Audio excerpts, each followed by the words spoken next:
Welcome to today's video, where we debunk a persistent retirement myth that combining multiple accounts somehow increases compound growth. We'll clarify what compounding actually is, show the simple math, and then pivot to the real reasons consolidation can still be smart fees, investment choices, and simplicity. By the end, you'll know when, why, and how to consolidate strategically.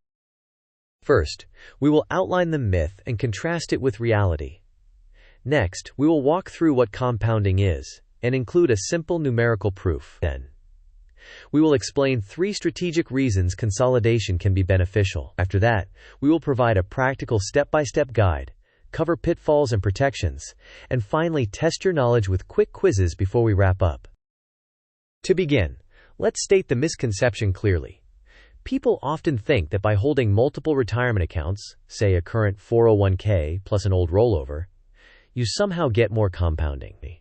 In reality, compounding depends on return rate and time on the total dollars, not on how many separate accounts you have. If the asset mix and fees are the same, the math produces the same ending value, whether funds are split or combined. Next, let's define compounding properly. Compounding means that each period's gains are added to the base, and the next period's returns are earned on that larger base. If 2 accounts hold the same assets at the same costs, their combined future value will match the future value of those same dollars in a single account. The container count does not change the growth. The formula for future value is principal times 1 plus the rate, raised to the number of periods. Now, let's run a simple proof. Put $6,000 and $4,000 into identical strategies, earning 7% for 30 years. The future values of each account add to approximately $76,122.55. If you instead combine the dollars to $10,000 and invest identically, the result is the same, $76,122.55. This shows the number of accounts is irrelevant when assets and costs are identical. However, if fees or allocations differ, the effective return changes, and so will the outcome. Before we continue, here's a quick question. Does combining multiple retirement accounts increase the mathematical rate of compounding by itself? Option A. Yes, more accounts means more compounding. Option B. No, compounding depends on returns, time, and total dollars, not the number of accounts. Option C. Only if you also add new contributions the same day you combine accounts. Option D. Only if the market is rising when you combine. You may pause the video now to think about the answer.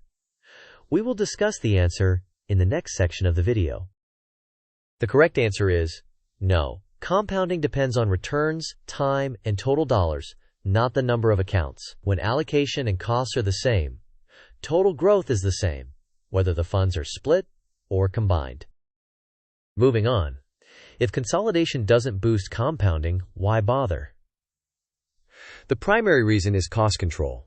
Old employer plans sometimes carry administrative or non-employee fees. Consolidating can remove duplicated plan-level charges. Second, you may gain access to better or cheaper funds, either in your current plan or in a self-directed rollover IRA with low expense ratios. Third, simplification reduces errors, eases rebalancing, and streamlines tracking and documentation.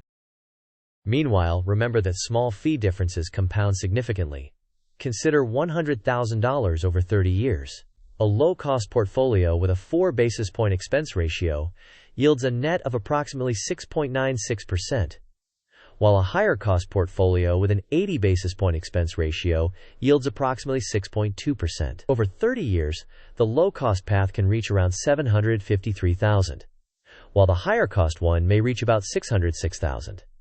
That roughly $147,000 difference is driven purely by costs. Next, this mind map organizes the consolidation decision. At the center is the question of what to do with an old 401k. One branch evaluates fees, including administrative charges and higher expense ratios, as well as the possibility of paying for 2 sets of services. Another branch covers investment choices, highlighting the broader selection and lower cost options often available in an IRA. Simplicity shows the benefits of fewer statements, easier rebalancing, and single sign-on convenience. Protections remind us that 401k plans typically have federal ERISA creditor protections and a potential Rule of 55 distribution option, whereas IRAs can have different state-level protections and different withdrawal rules. Finally, the paths compare rolling to an IRA, rolling into a new 401k, or leaving the account in place, each with pros and cons.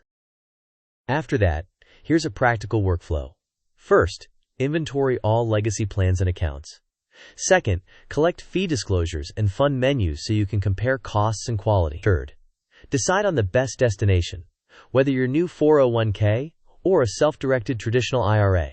Fourth, request a direct trustee-to-trustee rollover to avoid unnecessary withholding and operational risk. Fifth, once assets land, select a low-cost diversified allocation consistent with your risk plan. Finally, confirm the transfers are complete, close residual balances, and set a disciplined rebalancing schedule.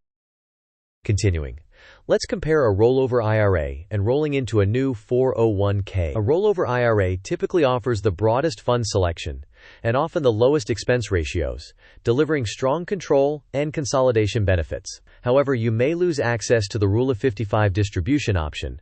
Creditor protections vary by state for IRAs, and having pre-tax IRA balances can complicate backdoor Roth strategies due to the pro rata rule. A new 401k maintains federal ERISA creditor protection, preserves the potential Rule of 55 if you separate at that age, and keeps backdoor Roth mechanics clean by avoiding pre-tax IRA balances. But the trade-offs can include a limited menu, possible plan-level fees, and less direct control compared to an IRA.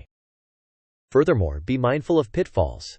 If you plan to use the backdoor Roth strategy, pre-tax IRA balances can trigger the pro rata rule and create unexpected taxation. Rolling to an IRA before age 55 can remove access to the Rule of 55 penalty exception that some 401k participants can use after separation. Consider the differences in creditor protection, where 401k plans have ERISA coverage, while IRA protection depends on state law. You may also give up stable value funds or special plan features.